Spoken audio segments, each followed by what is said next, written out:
Tahan, fokus ini. Pertama, lihat sini. Riba sama dengan haram. Haram itu hukum. Ada 5 hukum dalam Islam di usul fikih. 1 haram, kedua kemudian ada halal, ketiga ada mubah, keempat ada sunnah, kelima ada makruh.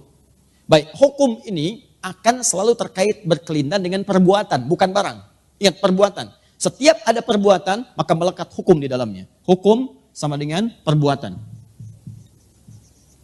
Ingat ya, bukan barang ya, bukan barang.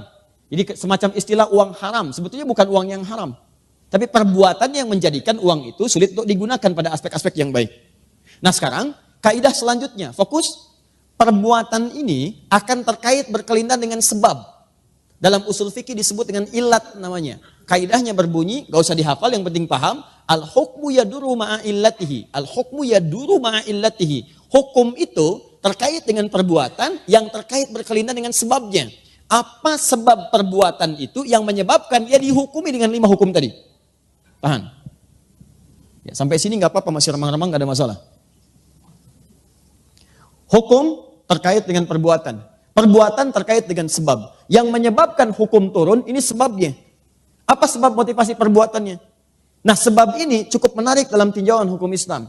Bahkan yang pasti halalnya pun itu bisa berubah jadi haram karena sebabnya. Seperti yang haram pasti pun itu bisa berubah menjadi halal karena sebabnya. Contoh, sholat. Sholat itu halal atau haram? Sholat, bahkan wajib. Hukumnya wajib, halal bahkan wajib. Wajib dikerjakan.